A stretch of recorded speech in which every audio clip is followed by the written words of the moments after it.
Welcome to another episode of the Svarim Chatter podcast. I'm Nachi Weinstein. This episode of the podcast is sponsored by Together Forever, Torah Strategies to Make Marriage Work by Roy and Leah Neuberger, published by Mosaica Press. Marriage is the most important Jewish project you'll ever build, and like every project that matters, it deserves real guidance. In Together Forever, Roy and Leah Neuberger married for over 60 years and known worldwide for Jewish outreach and education. In this book, the Neubergers take the 48 ways to acquire Torah from Pirkei Avos and show how they become day-to-day strategies for shalom bayis, respect, and connection at home. It's written with warmth, clarity, and the kind of perspective that only comes from a life built together. You'll find stories, Torah insights, and practical tools that you can apply immediately at the table, in the car, in the moments that shape a marriage. Read it as a couple, give it as a gift, keep it close for the years ahead. Together Forever is available now from Mosaica Press and at your local Jewish bookstore. And you can find a link in the show notes to purchase it at mosaicapress.com. And you can use code CHATTER, CHATTER, as with all Mosaica Press titles, for 15% off your purchase. And also check out the Small Talk episode with Roy and Leah Neuberger discussing this book for more information. To sponsor an episode or to support the podcast, please email me svarimchatter@gmail.com. And you can find the link and information in the show notes below. You can also find a link to subscribe to the Svarim Chatter WhatsApp community where I post new books, new Svarim, book deals, and more. And also a link to the Svarim Chatter status if you prefer that way. And finally, if you can please subscribe to the podcast wherever it is that you listen and rate and review if you use Apple. And with that, enjoy the episode.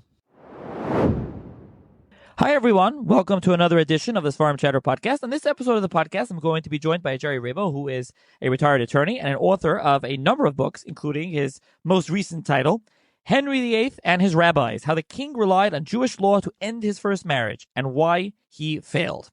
I do want to start off and mention that this podcast episode is being sponsored by the BMAC family in honor of all the Jewish Anglophiles and especially the Douglas family.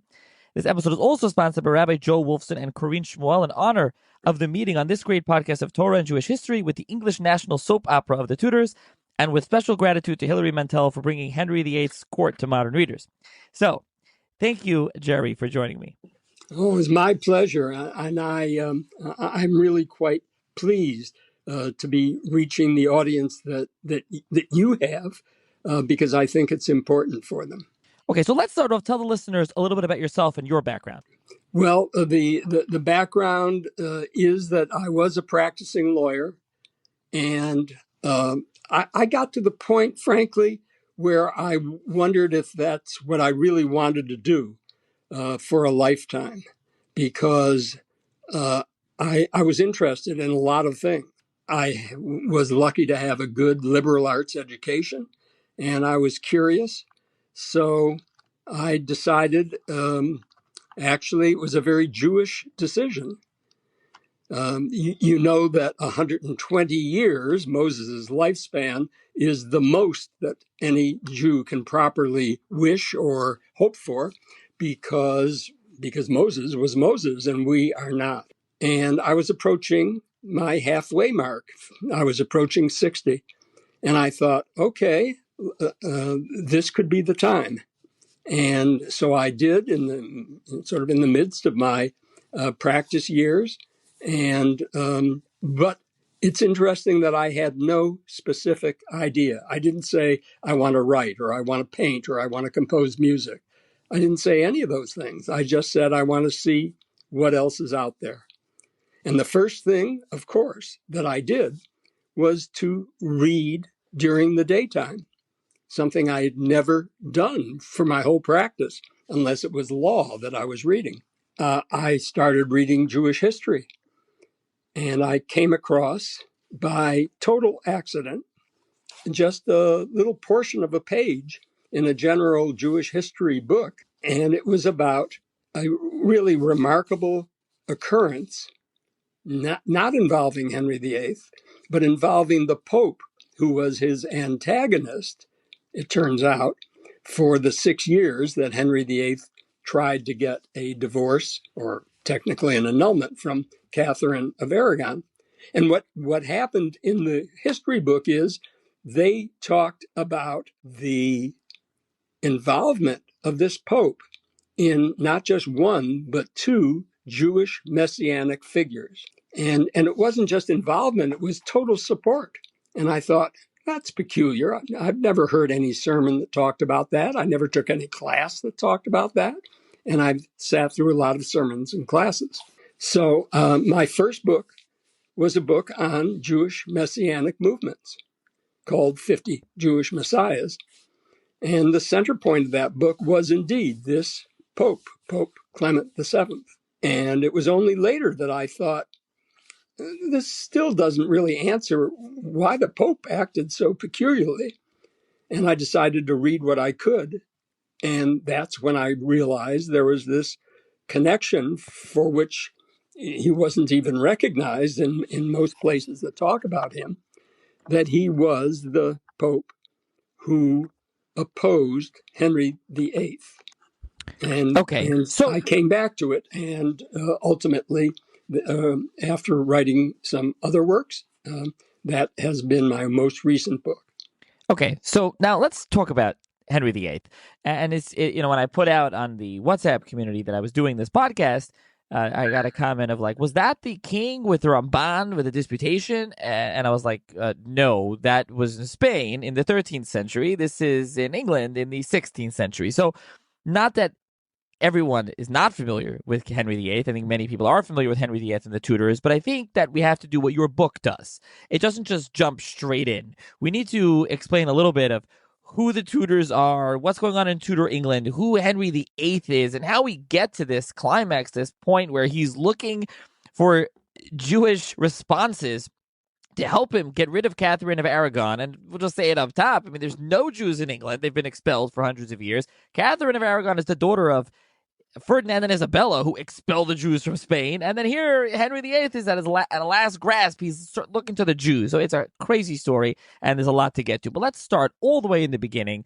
Let's talk about Henry VIII. Let's talk about the Tudors. Let's start with Tudor England and Henry VIII's father. And let's give the lay of the land, if you will, for the listeners, those who may be familiar with it and those who may not be familiar with what we're talking about here.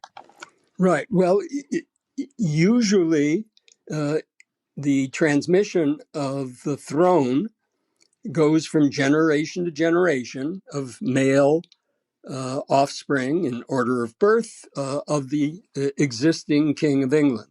This was at a time when only males were recognized as rulers in their own right. But every once in a while, there is a disruption in that. And that's what happened. That's what happened with Henry's father. Henry's father had a sort of a claim, a little unusual and frankly, technically a little weak for a claim to the throne. But he ended up with something much more powerful.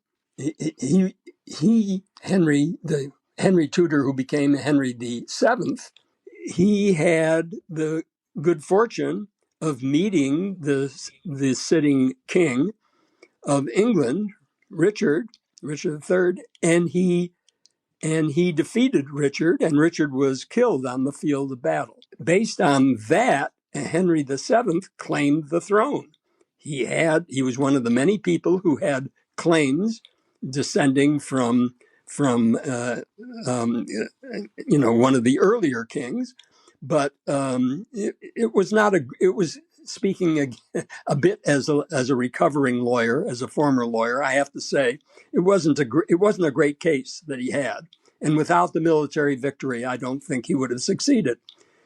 This is important because this affected the psychology, if you will, of Henry VIII, who started obviously as Prince Henry, but Henry VII, his father, was very concerned. He didn't want to be a one-time king.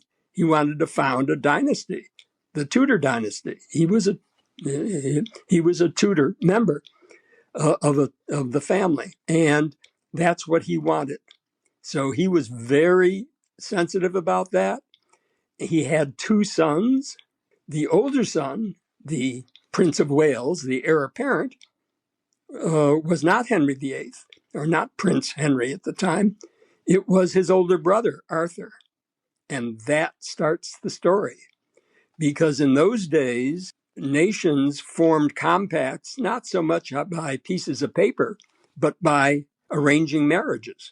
And Spain and England were two places where they shared one thing that formed a perfect bond, and that is they both feared the French. France was the military power of the time and was not friendly to Spain, was not friendly to England. So what better shidduch could they have than to take an infant Catherine and an infant Arthur from England and enter into a marriage treaty, which they did. And of course, it had decades to go before it could actually begin, but ultimately it did begin. Catherine, the daughter of Ferdinand and Isabella, Catherine came to England, and there was a great acceptance of her. She was young and beautiful and a little exotic for the English, but okay. And she married Arthur. Now, Unfortunately, if that would be the I was right. saying if that would be the end of the story, we'd know of King Arthur. That's not what happened. So what happened? Exactly. What happened is, unfortunately, in those days, it wasn't just a figure of naming, of nomenclature. The heir apparent was the Prince of Wales, and so Henry VII thought it would be a good idea to send Arthur to Wales, where he was the prince. Unfortunately, I'm speaking right now from Southern California, and unfortunately, Wales does not have Southern California's climate. And 5 months or so after the marriage between Catherine and Arthur, they both got ill. Catherine recovered, but Arthur died. It's not clear what it was, whether it was something not unlike COVID, some kind of a wild influenza type thing, or what they called the English sweating sickness, or what. But whatever it was, he died. And from there on, it was like, when you read the history, it's like watching a movie where you can't yell to the screen, "Don't do this, this is foolish," because all the wrong turns were taken. The first thing that happened is there was quite a dowry issue, and Spain had, under the contract, only paid half of the 200,000 crown dowry. It wasn't quite clear from the documents whether the death of Arthur, before there were any children, meant that England had to give back the 100,000 crowns that it had received, or that Spain had to come up with another 100,000 crowns to complete the contract. The way that Ferdinand and Henry VII figured it out is pretty logical at first, and that is, well, there's this younger brother who's now the Prince of Wales. Let him marry the widow. There wasn't a huge difference in their ages. Obviously, she was older. Prince Henry was 10 years old at the time. But these arranged marriages often have future dates of implementation. So that's exactly what they did. And now we get to the first echo of Jewish concern and influence and perhaps expertise. And that is, the Catholic Bible had an Old Testament section, which included the book of Leviticus. And the Jews, of course, had their Torah, which included the book of Leviticus. And the terms were more or less the same. And there is, in Leviticus, there is an express prohibition against, in essence, against marrying your brother's wife. And that was and continues to be interpreted by the Catholics and the Jews as including your brother's widow, if the brother is dead. So Henry VII did what, and Ferdinand did what careful people do. they got a ruling from the then sitting Pope. It was Pope Julius at the time. They got a ruling that said, okay, popes have the power to dispense, to excuse violations of religious obligations. And indeed, they were the only entity that could do it. That is to say, the church had exclusive jurisdiction over over the sacrament of marriage. And so the Pope said, okay, we hereby declare a dispensation excusing the marriage contract from any violation of Leviticus. And the only problem with that is nobody was quite sure after only 1,500 years whether the Pope really had that kind of power when it came to express provisions of the sacred Old Testament. And that set the groundwork. What happened in reality is Henry's two concerns. His first concern was that the queens did not walk around unattended. They had ladies in waiting. And it was always an interesting group of women, young typically, and ones who came from noble families. And one of these at the time ended up to be Anne Boleyn. The Boleyn family was an up-and-coming noble family, not with ancient history. I think her grandfather was a merchant and made a lot of money in London. But the point is, at the time, she was a young woman who would be in a position to catch the king's eye. And indeed she did. So that was point number one. Henry had this older wife, older than him, and had been married for close to 20 years. And not only was Catherine no longer the beauty she had been 2 decades earlier, but she failed Henry in the most important way. She did not give him any male heirs who lived longer than a month or two. And he took that as, wait a minute, that's the whole point of marrying this person. was to continue the dynasty that was dear to my father's heart, it's dear to mine.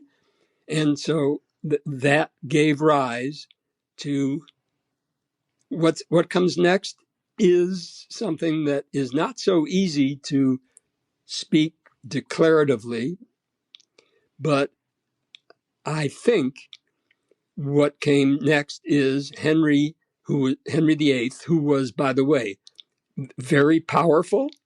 He was physically powerful. He was handsome. He was tall for his era, and he was very smart. And just to contrast him with across the sea from France, the French court was well known for just everybody having. I mean, it was kind of like college, everybody having girlfriends and changing and having activities and relationships and breaking them off and going on to others. Henry had a real court. He had a court that was the center of intellectual Europe. People came from the advanced and humanistic was the new movement, the advanced and humanistic universities throughout Europe, and everybody thought it was just a phenomenal place to be entertained and to meet people and to academics talking and sharing ideas. And Henry could keep up with them. He was intelligent.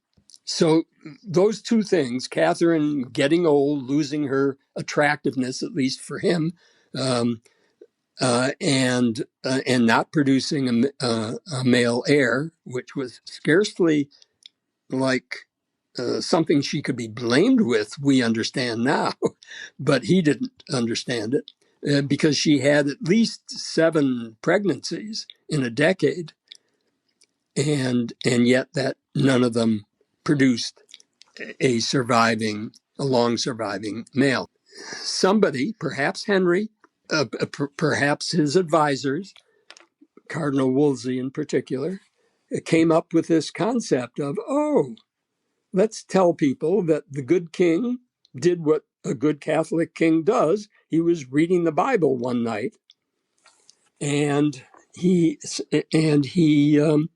realized that, hey, his marriage to his brother's widow indeed seemed to violate the principles of Leviticus, and perhaps a pope did not have the power to excuse violation of that kind of a basic rule of the Bible. And so Henry suddenly got very disturbed by having lived in sin for 20 years. And he said he had to get an immediate annulment. He had never really been married to Catherine. And it's really, if you look at at what was going on, and I do try to give a lot of background, at that time, frankly, we know it was about 10 years after the beginning of the Protestant Reformation in Europe. And so when Martin Luther complained about the corruption in the Catholic Church, top of his list was wealthy people were able to buy dispensations for any kind of violation. That's wrong. And it only happened for wealthy people. And the church, of course, was busy building St. Peter's and whatever it needed a lot of money. And in this case, at least, Martin Luther was quite correct. So correct that Henry was sure that it was just a matter of a couple of months and he would have his piece of paper from the Pope annulling the marriage, and he would make a nice contribution to the Catholic Church. And the amazing thing is that expectation, quite logical, totally failed. It totally failed to understand the real politics, the political realities that were going on in the world, in particular in Italy.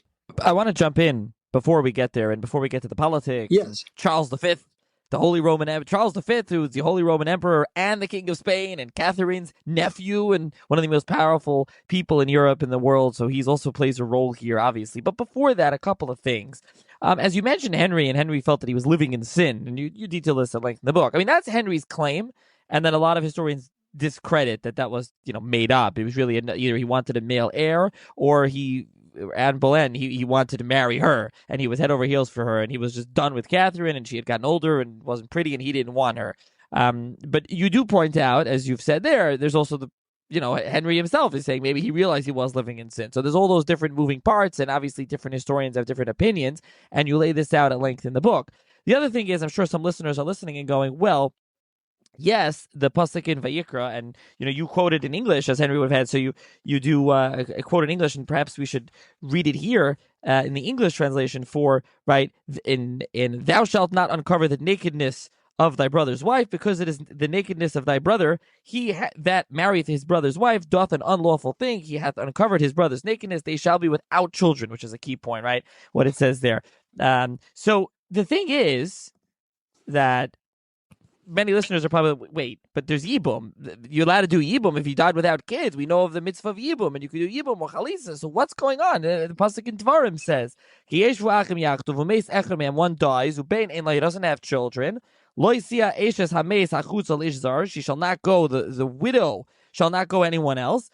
Yavama Yavayala, he shall come and do the mitzvah of Yibum, Lakachal Isha V'Yibum, he shall do Yibum. And then the Bachar, the firstborn, Ashal Teled, that was born to her, Yaakov Hashem Echav Ameis, he shall be for the name of the brother of the dead. When V'Layimachish May Yisrael, and his name won't be gone. And we know about this from Yehuda and Tamar and another thing. So that's something that we'll get to shortly, but I want to point out that that's something that's coming. That wait, what's going on with that? The Catholic Church is saying, no, we don't do that. They only believe that you're not allowed to. Like, what's going on over here? Okay, but I don't know if you want to approach that now, or we'll get to that later when we get to some of the arguments. But back to what you were saying with the politics and why the Pope was reluctant to give this dispensation. Again, the Pope gave the dispensation earlier. When Arthur died, he gave it, and he said, yeah, Henry, he said no problem. But now, suddenly he's leery, and he doesn't want to say that Henry isn't married to Catherine. And what's going on? Why not? Okay, well, first of all, let's recall that those are two different popes. The Pope from 20 years ago was Pope Julius. Pope Julius, interestingly enough, often there are pictures of him wearing a suit of armor because he was a personal leader of the papal armies at his time. 20 years later, Pope Clement VII doesn't even have an army. He has some Swiss guards, but he doesn't have an army. He's very, very dependent. But that's not the worst of it. The worst of it is that there was this huge switch, a second battle, perhaps echoing that first battle of Bosworth when Richard III dies.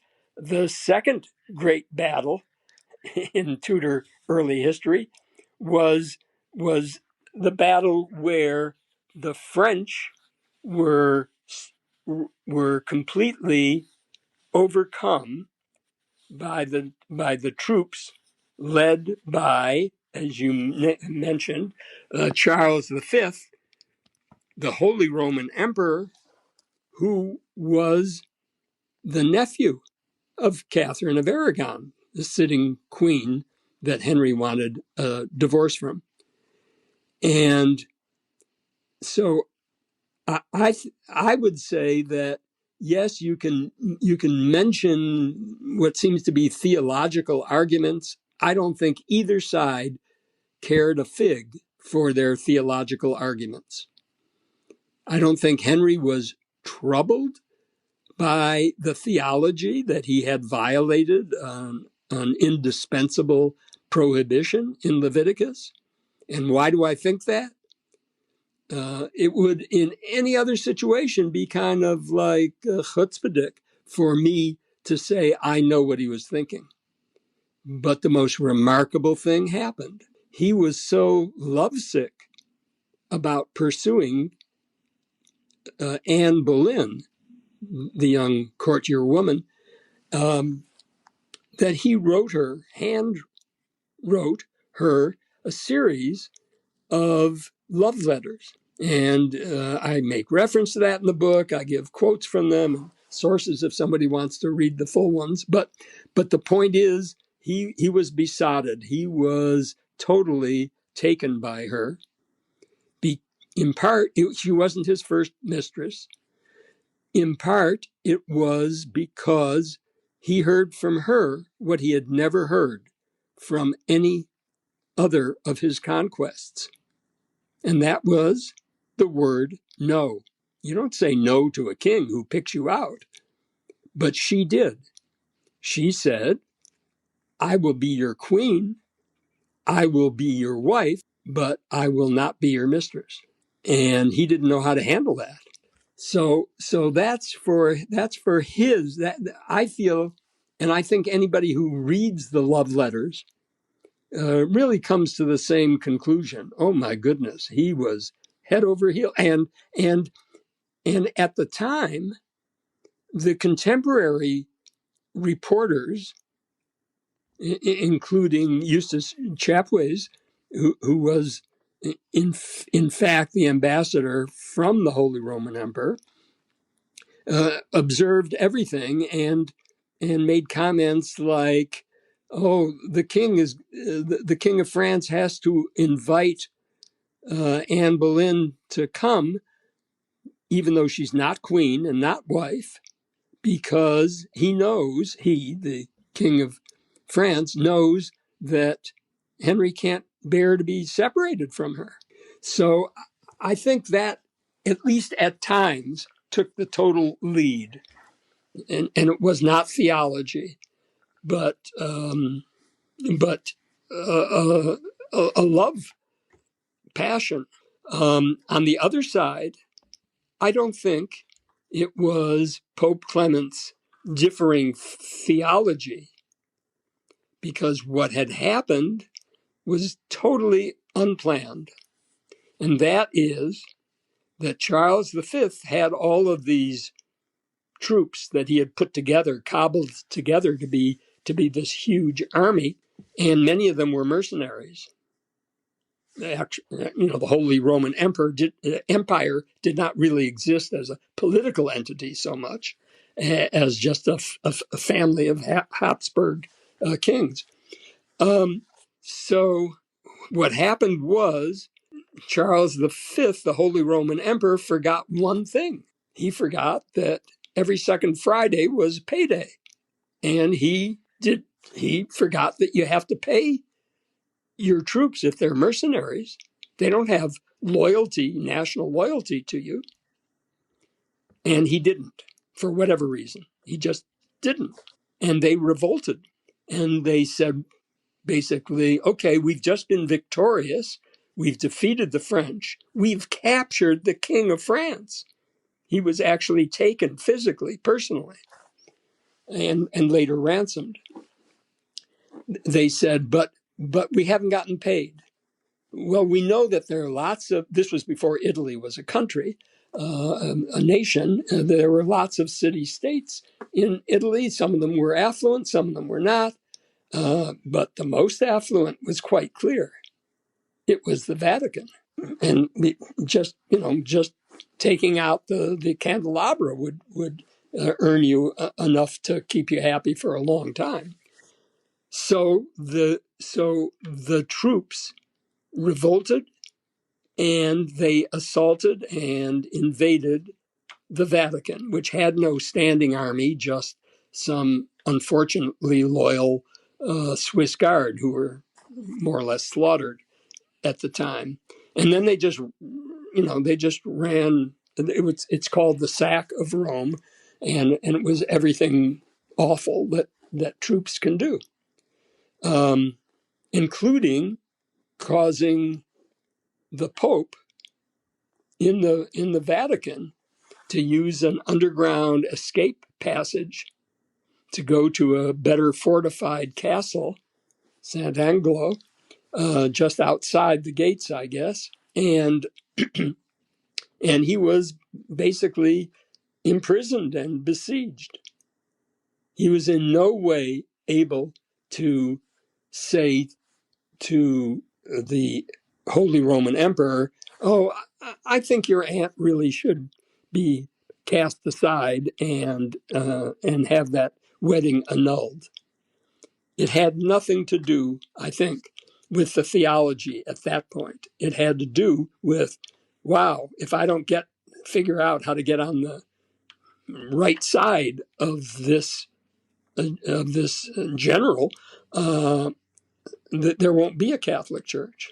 And that was echoed because the other pressure on the Pope Clement, was, we already mentioned, Martin Luther. That is to say, the Protestant Reformation. And how it's for the United States, it's sort of like how can Chairman Powell grant a cut in the federal interest rate when everybody knows it's because he's afraid of the president. So the very fact that the president is asking him maybe makes it harder for him to reach that point. And now the very fact that a not just a nobleman, not just a wealthy person, but this one of the great Catholic kings of Europe demands a dispensation from violation of the the provision of Leviticus, uh, that would just add incredible fuel to the fire driving the Protestant Reformation if Pope Clement granted it. So maybe that's a less selfish reason for the Pope to feel that he could in no way grant what Henry was asking for. In the book, I speculate that if this had been 10 years earlier or 10 years later, it might have worked. But at this point in time, there was just no way that the Pope, basically a prisoner, could go against the clear position of the Holy Roman Emperor that his aunt would not suffer from having her marriage annulled. I want to jump in also to just clarify something for the listeners. So we'll get into the age-old tactic of stalling that the Pope's can engage in. But you mentioned annulment, and there's annulment versus divorce. What's the difference between those two terms and how the Catholic Church interpreted each at the time? Well, that's a good question. It's a bit technical, but it's relatively follows this distinction. And by the way, the Catholic Church has believed in this for quite some time and does, I think, till today. But at that time, it was clear. Annulment was to say that someone had gone through an apparent ceremony of marriage, but for whatever reasons, it was an invalid marriage right from the very beginning. In other words, that person was not really married to their spouse as a result of the wedding. And it didn't make any difference if the marriage was consummated, they had children or didn't. That isn't the point. The point is there was a basic flaw, and they should not have been allowed to be married. They should not have been married. And in fact, they weren't married. A divorce is the reversal of a valid marriage. It was valid at the time, but then something either happened or developed or was recognized. For instance, if the marriage could not be physically consummated by one of the parties, on the fiction, by the way, that there had been no premarital sexual relationship between the parties, which certainly was no more true then than is true in many of the cases in our culture. So a divorce starts with a perfectly valid marriage. There can be children; they're perfectly valid children, but something comes up. Typically, a violation of some vow or promise, or, as I say, physical ability to consummate the marriage, and that marriage is terminated, but it did exist while it was existing. And by the way, just as today, those terms are lawyer-like terms, and they're only used in technical situations. At the time, it was always commonly referred to as Henry VIII's desire to get divorced, even though technically that wasn't the case. It was the term everybody used. He was seeking an annulment. Okay. After all this, all the politics, what is Henry turns to? What is Henry's plan? He has a number of plans before we're getting to the Jewish one, where he gets to the rabbis. But what is Henry's plan, or how he's going to go about obtaining this annulment from the Pope, who doesn't seem to want to give him? So he's got to try a bunch of different plans. He has his advisors, his cardinal. But how does he go about this? Well, Henry did try a series of strategies.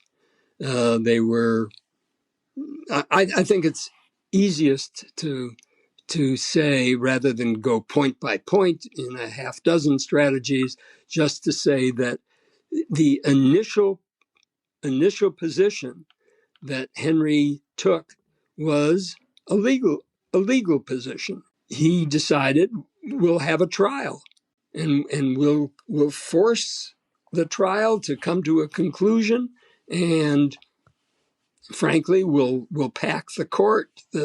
That will make sure that we've got the votes among the judges who will be determining this, and we'll make legal arguments, and we'll win the day because everybody is afraid of me. And Henry could say that because by this time, he was not the young Adonis of a king. He was not. He was not. He really started to gain a lot of weight. He had some physical issues. He had a bad leg, and in general, he had gotten bolder and bolder each year, exercising his what were essentially absolute powers because he had a weak parliament that his ministers could control. So Henry started to be crueler and crueler to anybody who might threaten his line of succession or to anybody who might oppose how he was ruling or to anybody who just happened to disappoint him that day. So Henry thought, yeah, he has nothing to fear from a trial because it'll happen in England and nobody in England would dare anger him to the point of ruling against what he was requesting. Well, he didn't quite account for the fact that the civil courts in England had no jurisdiction over marriage or annulment or divorce. That was strictly the church courts. And the church courts were subject to the Pope, not to the king. They were outside and sort of universal in the Catholic system. So that was his first bundle of attempts, was to deal with that. And it didn't work. The Pope and his advisors figured out always how to postpone, how to stall, and the major trial that happened at Blackfriars, the major trial was just arbitrarily halted before it could render judgment because the Pope had given the Cardinal, Campeggio, specific instructions. It wasn't even how to rule. It was, do not let this case come to judgment. Do whatever you have to do. The next move is where the Jews got their toe in the door, even though, as you mentioned, there hadn't been Jews in England for 240 years. They had been expelled, and they were continued to be expelled and excluded until the brief Commonwealth period under Oliver Cromwell. So what can you do if you can't seem to make way in this bundle of lawsuits that never seem to end or come to a conclusion? And that's when somebody suggested to him that you can't keep doing this like a legal matter. You'll not ever get an answer. That's what the law courts are able to do, especially the canon law courts. So the new concept is we're changing from legality to theology. We're changing, and we're going to get opinions from the great faculties of Catholic learning institutions. And at that time, that was essentially all that there were. And individual Catholic leaders who speak out on these matters, and we're gonna just bury the Pope in a universal approval of Henry's position by all the Catholic intellectuals, and the Pope simply won't be able to withstand it. That would have been a great idea if it worked, but again, Henry fell a little short of understanding the real politics, which is that the Catholic universities were very often filled with people of political persuasions and liberal leanings and so forth. And as a result, Henry's efforts fell very short of being able to show the Pope that every Catholic faculty wholeheartedly supported his position. And then came the most remarkable thing. Somebody, we don't exactly know who, but somebody suggested that, wait, you're sending people to Italy to talk to all these faculties of all these and sometimes the monastic orders and groups like that to get their opinions. And you know who else is in Italy? There are Jews in Italy. We don't really know much about Jews here in England, but there are Jews in Italy who actually, they have some yeshivot, they have certainly some authoritative rabbinic courts, and they've had Leviticus longer than we've had Leviticus. The Pope really should listen to them. Let's see if we can get their opinions. And that was the beginning of the almost unthinkable that this Catholic king and this Catholic Pope would end up taking sides where the king thought he could gain advantage by having Jewish theological interpretive opinions. And he proceeded to do that for the better part of 1530. And of course, because the Pope was, I believe, subjugated to the political and military powers of the Holy Roman Emperor and feared from fueling the Protestant Reformation, it didn't make any difference what the Jews said, what rabbinic opinions there were, because Henry was completely misconstruing what was going on.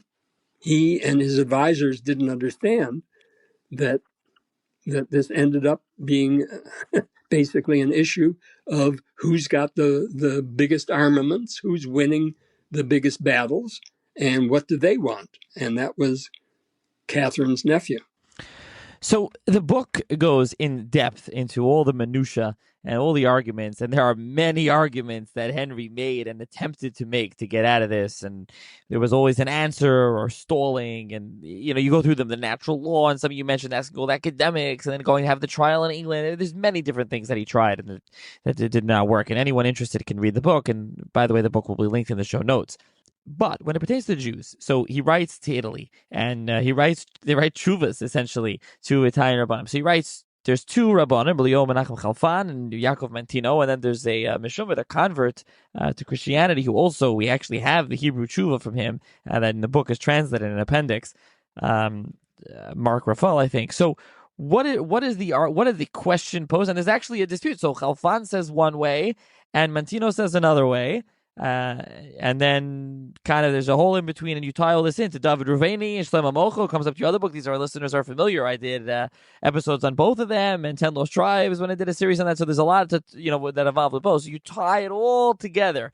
And how is it all tied together? And how does this all connect to Henry VIII and trying to annul his marriage to Catherine of Aragon? My question is that, you talk about all the other arguments, but then we turn to he writes to the rabbis, he writes to Chalfan, and he writes to Mantino, and there's an argument between the two, and it's tied together to Ruveni and Molcho, and how is this all connected, Ruveni and Molcho and Chalfan and Mantino? What's the arguments, and how does that all mix together? How does that connect to Henry and Catherine of Aragon? Well, it's quite amazing, especially if you recall how it is that I first stumbled upon Pope Clement VII. It was not in the Henry-Catherine dispute. It was in the Pope's backing for the two Jewish messianic figures of the time, which which included Shlomo Molko as well as David Ruveni. And Molko in particular had a very particular support from many Jews and rabbis in Italy. On the other hand, there were some rabbis who took the position that it was very dangerous for Jews to back and support a messianic figure when it might not indeed be the Messiah. So what happened was that the two most significant rabbinic figures at the time in 1530 on the Italian peninsula were two rabbis who opposed one another. One, Halfan, was a big, he was a Kabbalist. He cared about the coming of the Messiah. He cared about people acting in a way that could bring on the Messianic era. And he therefore became a real sponsor of Shlomo Molko. But Rabbi Halfan's antagonist in this, Mantino, Rabbi Mantino, had a totally different view. He was a pragmatist. He was very politically attuned, and he thought that the Jews had a very precarious position that would be made worse if they started to or continued to support Shlomo Molko. And so he took the opposite position. He said, we can't allow this to happen, because if Jews get attracted, then all the attempts to have a minority group of Jews find a protected home in Italy is going to be lost. Henry VIII and his advisors knew nothing about the messianic issues, knew nothing about Judaism. My guess is that they kind of extrapolated from what they knew about the Catholic Church. A religion is a leadership position, a vertical leadership position, and it had an official rules and conclusions. And they weren't at all acquainted with diaspora Judaism, where people basically were influenced by their local rabbinic figures, and there was no universal voice from somewhere that everyone respected. Indeed, I don't think that Henry and his followers understood the difference between Ashkenazim and Sephardim. Catholics don't have that kind of subgroup.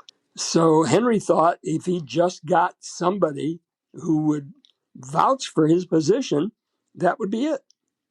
And he did. He did get Rabbi Halfan to, for whatever reason, to vouch for his position.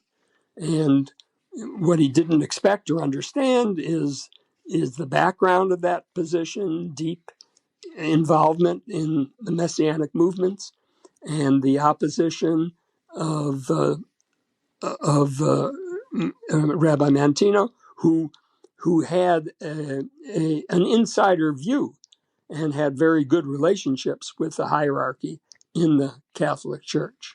So the bottom line is that there was, in my view, there was one plus and one minus that came out of this from a Jewish point of view.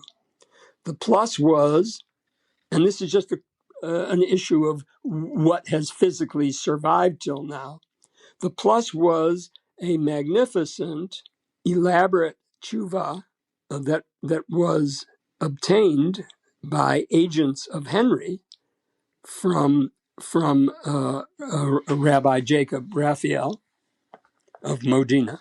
And that rabbi had either the courage or the foolishness of coming to a conclusion beautifully, Talmudically reached, um, with very complex analysis, but a conclusion that said, no, Henry is cannot overcome what you mentioned earlier, that is the Deuteronomy provisions of the obligation of marrying a childless deceased brother's widow, which, by the way, was exactly Henry's position, although, of course, he wasn't governed by Deuteronomy because it was never, I guess, actively enforced or even technically adopted, perhaps, by the Catholic Church. So we have this beautiful analysis, and in one of those tricks of history, it physically has survived. It sits in the British Museum Library today, the original parchment, the original ink, and that's just, I think, a beautiful, beautiful indication of the fact that Henry and his advisors had no clue about Jews or how they thought or how they decided. And And also, I want to jump in that I also misspoke because I said Mark Raffal was a convert who goes to England who ends up helping out. The tshuva is not by him; it's Rabbi Yaakov Raffal Pegiano of Modena, and he writes exactly. He says against Henry's position, and he says he was approached by a priest, Messer Francesco Cortiso. And what's interesting is, you mentioned Halfan again. Halfan takes on the position that no, Vayikra is what applies because Dvarim doesn't apply, and he says it never really applied, even by the Jews after the destruction of Jerusalem. They never did Yibam doesn't apply, and Montino and Rabbi Yaakov Raffal take the other position. No, it does apply, and so this is what they're debating. And as you say, Raffal's tshuva that we have that's fully translated here, you have a full, beautiful, colored picture of it, and then it's also in the Hebrew, and then it's also translated where he starts a regular tshuva. He starts off with Gid Anosha and Chulin, and he goes through like he's going through the sources, like it's a regular tshuva written, and he comes out that Henry's stuck. Right, and then with the perhaps unfortunate play of names, Henry finally gets frustrated with. Don't forget, it wasn't like you could call up and get an answer from somebody somewhere. It took weeks. No, it took months often for communication to go from England to Italy and back. And so Henry ends up with his final Jewish weapon in this fight. He says, I need a Jewish authority here in England, in an England that had not seen a Jew for a quarter of a millennium. And he got one. They had to smuggle him out. His agents smuggled him out. And that was Mark Raphael. And he comes off, and I think it's not unduly harsh to say that Raphael was a political opportunist. And I'm not saying that because he converted from Judaism to Catholicism, but his first, which we have wonderful reportage on, his first substantive meeting with the king, who had gotten him smuggled out of Italy and set him up as a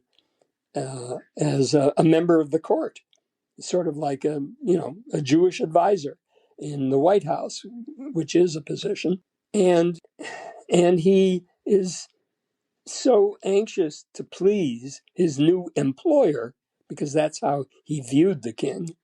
He had no real loyalty to him, but he wanted to please him. So the king explains, Henry VIII explains to this strange fellow what he wants. He wants a detailed legal assault, theological and legal assault on the Deuteronomy marriage provisions, and leaving the winner to be the prohibition in Leviticus. And the response is like from an over-eager student. Mark Raphael says, "Oh, look, you don't have to go through all that. Do you recall that the patriarchs married several wives? And so why don't you just marry Anne Boleyn? You'll have two wives." And you can point to the religious authority of the entire book of Genesis.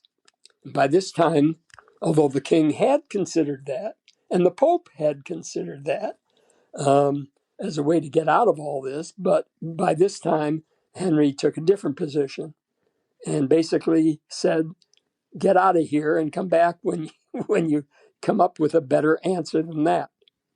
So Henry got the worst kind of advice or advisor, which is someone who viewed his position as a perhaps stepping stone to gaining influence in some other court. Why ultimately, does this fail? As you said, he didn't understand the distinction between Ashkenazim and Sephardim, and the real kicker at the end is that he finds out later in Rome there was a Yibum ceremony. Someone did Yibum, so obviously it was still going on by the Jews. That wasn't true, and is that ultimately, why it fails? And then we have to also talk about, for those that aren't familiar with the story, about the aftermath of what happens with Henry, the English Church, the Anglican Church, and the splitting off of the Catholic Church because of all this.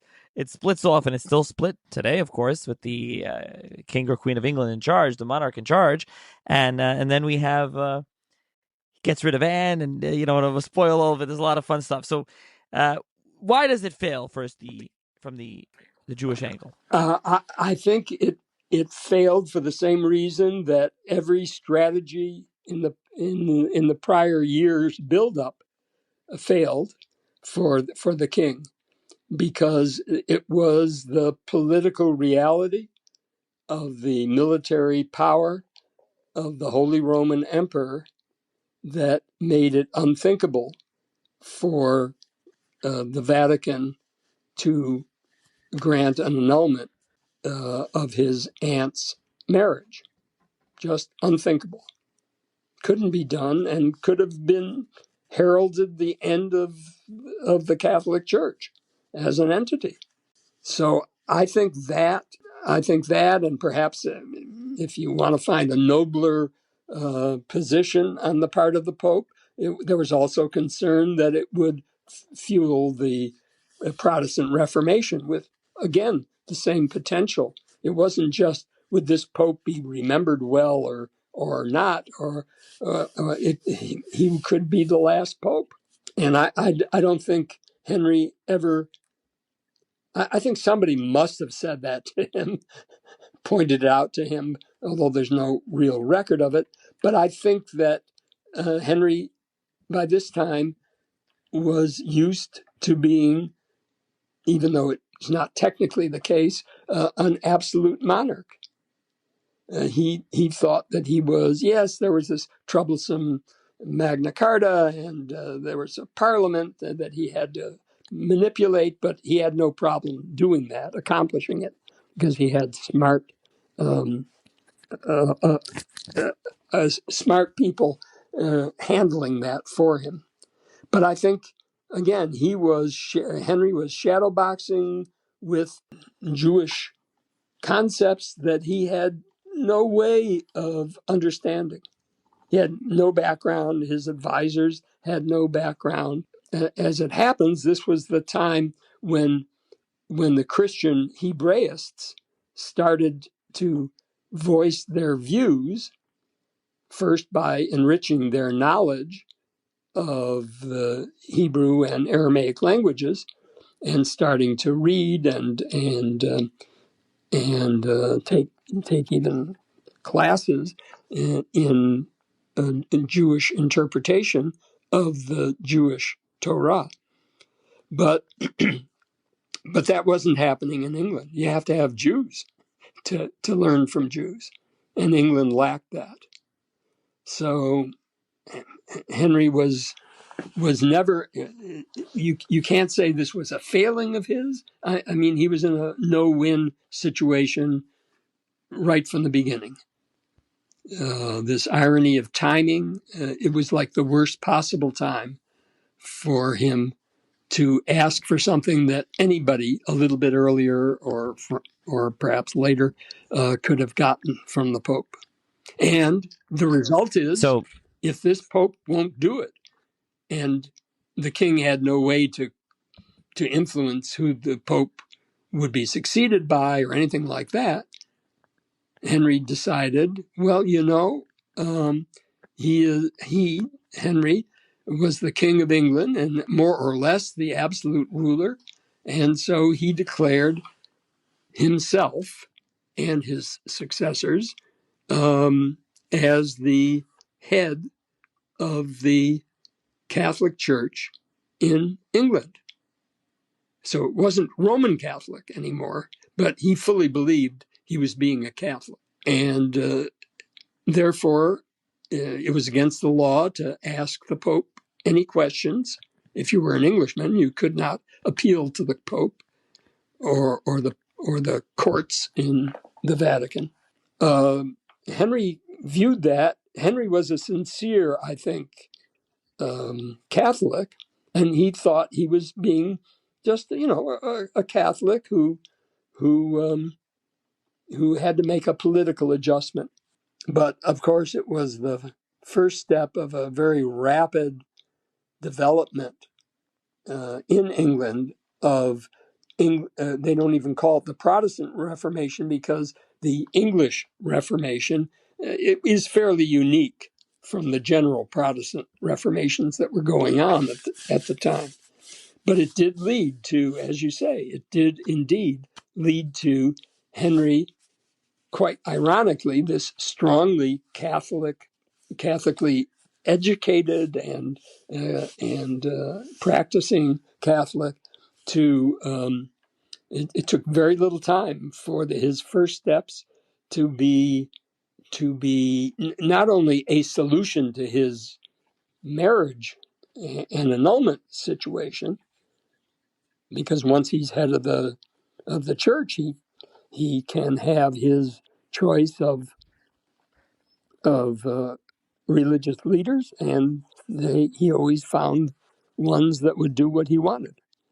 But not only that, but it soon gave an opening to the substantial and growing Protestant liberal wing of educated Englishmen, and did, of course, lead to the Church of England, the Anglican Church. And of course, there are many ironies, as we've mentioned. First of all, Anne, he ends up marrying her. He has one of his kids, Elizabeth, becomes Elizabeth I, who's the last Tudor monarch, and she's the longest serving one until you have Elizabeth II more recently. And that's how the law, they change it, where a woman can be the monarch and not only a son. So after all that he tried with the son, he ended up having the daughter. Now, also, it's ironic because, I mean, the whole story, as I mentioned in the beginning, Henry is the end. It's in England without Jews, and he's trying to get rid of Catherine of Aragon, the daughter of Ferdinand and Isabella, who expelled the Jews, and his last strategy was turning to the Jews, which is just very ironic. The whole story. It's a fascinating tale, one that you tell in depth. I mean, there's so much in this book. A lot of, there's more to the Jewish stuff and the Jewish angle, but there's a lot of Tudor history and English history for those interested in it. As I mentioned up top with the sponsors, if anyone interested in English history and Tudor time period, it's a very fascinating book and a recap and things like that. So anyone definitely should check it out, and I'll link to it in the show notes. Thank you. That's very kind of you. Yeah, yes, you're right. Irony is if I had to pick one word to describe the whole book, I would say it is that. It is the ironic. Seems so clear to us now because we're not personally involved, we step back and look at it. But, the entire book is formally focused on 6 years from Henry's initial desire to get out of his marriage to Catherine to the time when he finally can marry Anne Boleyn after getting an annulment from his handpicked church leader. That 6 years of waiting, not fully waiting, but primarily waiting for this to end, did not foresee that Anne Boleyn would just turn into Catherine 2.0.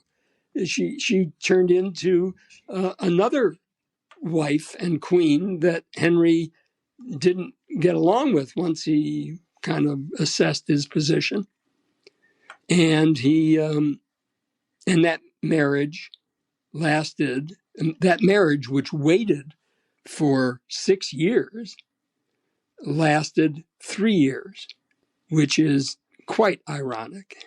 And Catherine tearfully acknowledged that she was, Anne Boleyn tearfully acknowledged that she was the new Catherine, and in fact that wife number 3 was waiting in the wings, just as she had been.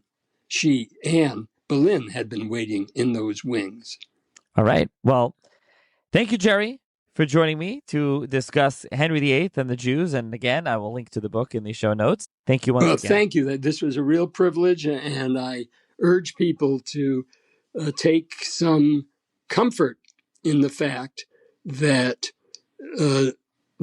Jews could have a significant effect, even if they were misunderstood and did not do everything that King Henry VIII, this powerful king, had expected.